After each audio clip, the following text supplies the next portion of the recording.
Pues ahora sí que sí, el gran Zanoletti retorna a su planeta con Expediente Z, modo casi de broche. Así que lo mejor que podemos hacer es abrir los tímpanos, las orejas y escuchar directamente, sintonizar con Zanoletti. Cuando quieras, Juanjo, dale. Hoy traigo una película que es clave en la historia del cómic de superhéroes, que fue precursora de uno de los cómics más populares, Batman, una película también antecesora del género de superhéroes cuando todavía no existía el género.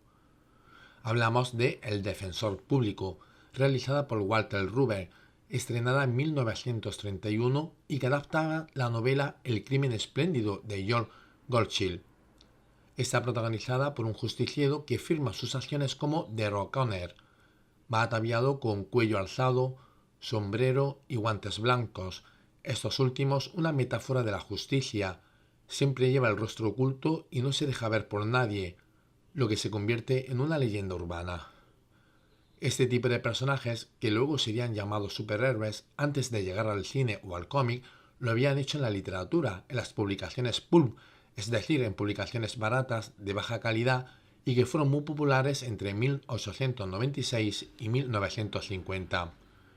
Por ejemplo, en este tipo de publicaciones nació Gladiator, que prácticamente sería adaptado a cómic con el nombre de Superman, o también La Sombra, que junto al Zorro y probablemente el Defensor Público serían las influencias para crear Batman. El alter ego de Derek Connor era un hombre rico y que se había formado en defensa personal cuando trabajaba en el servicio de inteligencia durante la Primera Guerra Mundial. De este modo se justificaba las grandes cantidades económicas que necesitaba para mantener la doble personalidad y por supuesto sus habilidades. Pero también tenía junto a él a dos colaboradores, un asistente, al igual que el mayordomo Alfred de Bruce Wayne, que le ayudaba también en la lucha contra el crimen, que interpretó Boris Karloff, y otro ayudante que podría parecerse a Robin, que era más hábil peleando. Voy a comentar la gran diferencia entre The Reckoner o el Defensor Público y Batman, que se encuentran más en el aspecto ideológico. El Defensor Público, igual que Batman, nace de la Gran Depresión y The Reckoner se enfrenta a aquellos responsables de esa situación, a las grandes fortunas, mientras que Batman lucha contra robagallinas. El héroe nace ante la impotencia de un Estado de perseguir a esos grandes responsables, ya fuera porque es cómplice o por ineptitud, y cada vez que atrapa a un culpable deja su firma. Sin embargo, la justicia no agradece al héroe sus hazañas, sino que se da orden de busca y captura por tomarse la justicia por sus manos. Mientras que Batman, que pisotea la Constitución, a la democracia, a la separación de poderes y a la justicia, recibe vítores e incluso la colaboración de un comisario. Y aún peor, Batman no nace para corregir la incompetencia de un Estado, sino por motivos personales, la venganza, de modo que no solo no es un héroe, sino un vengador, y además no aporta nada salvo entregar a algunos rateros a la policía.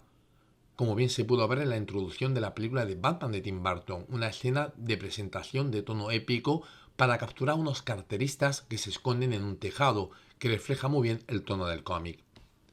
En el Defensor Público, la policía aumenta la vigilancia y la persecución en cuanto el héroe deja un muerto. A la justicia le da lo mismo que el muerto sea culpable o no, sigue siendo un asesinato. En los cómics de superhéroes, una línea roja que incluyen los autores es la de no matar a nadie, porque será difícil explicar cómo alguien se erige juez y verdugo sin consecuencias, y cuando hay una muerte es en defensa propia y es el villano quien comienza la pelea. En la película que tratamos, al final la justicia atrapa al héroe, demostrando su capacidad y que no necesita que venga cualquiera a decirles cómo hay que hacer su trabajo, algo que no ocurre en Batman.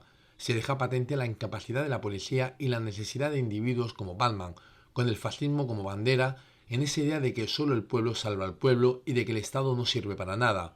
Por cierto, frase manipulada que en su día escribió Antonio Machado para incitar a la población a la defensa de Madrid frente al avance fascista, y cuando el gobierno había ya abandonado la capital.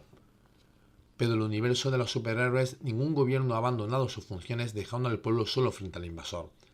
En la película, con la intención de buscar un final feliz, se descubre que no fue el héroe quien cometió el asesinato, y al final, el comisario, viendo que no hay muertos ni heridos, solo pruebas que incriminan a los verdaderos culpables, mira al otro lado y deja que se marche el héroe, con la condición de que nunca más actuará, condición que el héroe cumple. Sí, señor, pues hasta aquí el expediente Z de Zanoletti, el folio de Ortega. Nada, me encantan los análisis que hace Juanjo cuando se trata de los justicieros, porque creo que levantan pollas, pero muy elegantemente. ¿Hay algún folio, Javier Sánchez? No, que no, es verdad que siempre, es verdad que visto con ojos realistas, siempre es verdad que un justiciero es un vigilante, y un vigilante está por encima de la ley.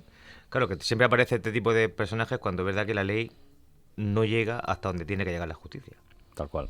Ni una coma que añadir, ¿vale? A ambos folios para el expediente Z del gran Zanoletti. Bueno,